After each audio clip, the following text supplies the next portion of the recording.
Shalom, WJC family. Time for our weekly Torah talk, and it's good to be back doing the Torah talk after a month of being away, traveling uh, all over Central Europe, in Krakow, including our visit to Auschwitz with the Ride for the Living in support of the JCC Krakow, in Budapest and Vienna, Slovenia, and Venice in Italy. It was quite the whirlwind trip. And it was amazing how much we could learn. And speaking of traveling and learning, in this week's Torah portion, Matot-Maasei, really two Torah portions, the last two in the book of Bamidbar, they often come together. And Parshat Maasei sort of reviews just at the very end of the journey in the desert, because remember, the fifth book of the Torah, no one goes anywhere. It's Moshe's sort of last sermon to the people.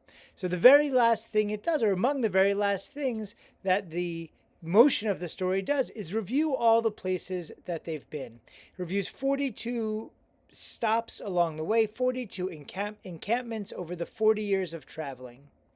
And, it's funny, it sounds like a lot of moving around, 42 places to go. The commentator Rashi, though, points out that several of those stops, something like 14 of them are on their first journey. Remember, the Jews leave Egypt, they go to Sinai, and they go to the east bank of the River Jordan. There was a terrible incident with the Miraglim, with the spies, and they got turned back for 38 more years in the desert. Also, at the very end, we know that there were several spots and very battles along the way back to the east bank of the River Jordan. So in the end, Rashi says there are only about 20 stops over 40 years. So it's not that God was cruel. This wandering wasn't wandering all the time, moving around. In fact, this wandering was mostly camping in one place. And because God has, according to Rashi, Rachmanis, God has mercy. And even though the people were being punished, God wasn't being cruel. Mostly they were able to camp. But I actually want to highlight the commentary of a different rabbi, of the Shnei Luchot HaBrit. And the Shnei Luchot HaBrit is a Musar scholar, and he comments on this Ele Maasei B'nai Yisrael. These are the journeys of the children of Israel. He says that each of these journeys is comparable to an exile, in that each one affords the person the opportunity to reflect, to atone, and ultimately to reach a new level. In fact, this is a common practice, says Shnei Luchot HaBrit, that often people will leave home in order to learn or to grow, only to return back wiser and better understanding the world. He points out that it's actually common practice for Torah scholars all through the Mishnah and the Talmud, and even in later periods, even today, to leave home to go and learn, to go to a place where there's great Torah and to learn.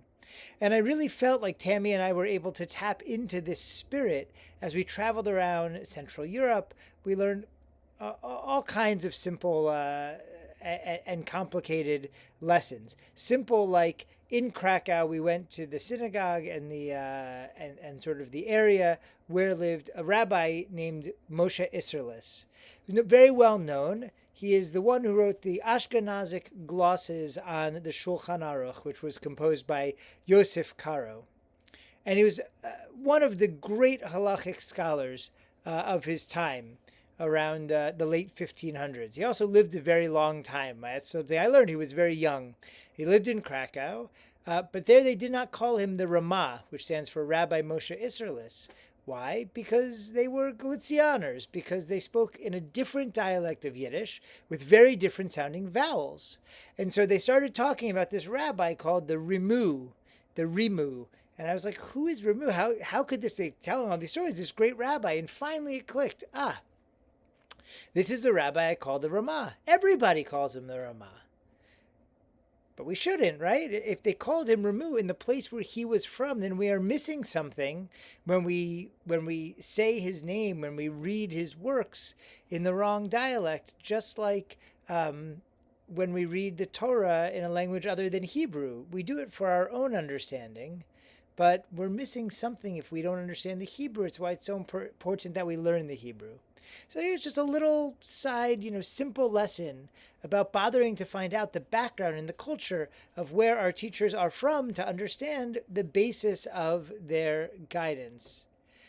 All the way to huge complicated lessons about Hungary and Vienna and the Habsburg Empire and the forces of history in which so much of the Judaism we know today was molded, and yet we know so little about it. The Shnei Luchot HaBrit calls this concept, calls this act of going out and learning. He uses a phrase from the Talmud called "Say ulmad," go and learn. Right, go and see what the people are doing is how it's usually meant in the Talmud. And this lesson is so important as it rises up out of the Torah here, but also as we take it to heart. Say ulmad. It's important to go out. It's important to experience firsthand things, whether that's a trip to Israel.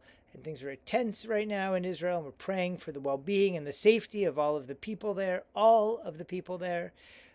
and even so, it's important that we go when we can, when we feel like we're able, and when we feel like it's safe enough for our personal sense of safety to go and to be with the people there and to really understand what's going on. Say ulmad. It's important to go to Europe. It's important to go to other areas of the United States, like we did our trip to Alabama just a few months ago in April, to learn about the Jewish community there and to also to learn about the history of the civil rights movement there. Say ulmad, this idea of journeying and going. I'm excited about our Morocco trip coming up. Soon we'll be planning another mission to Israel, certainly. And maybe, who knows, I'd like to bring everyone along to experience Central Europe the way that Tammy and I did. Say ulmad, we go out and we learn, and we come back wiser and more ready to face what is ahead of us. It looks like it's going to be another trying and challenging year ahead of us, and I hope we've all garnered the wisdom over the summer and continue to garner the wisdom going forward to navigate this for our families, for our communities, and ultimately to accomplish what is the goal always and all along, tikkun olam, the elevation of the world on everyone's behalf, and kedusha, the calling out of the holiness that is all around us. May we sense it close this Shabbat, and may we sense it close always, and may we help to bring it and make it apparent in the world. Shabbat Shalom.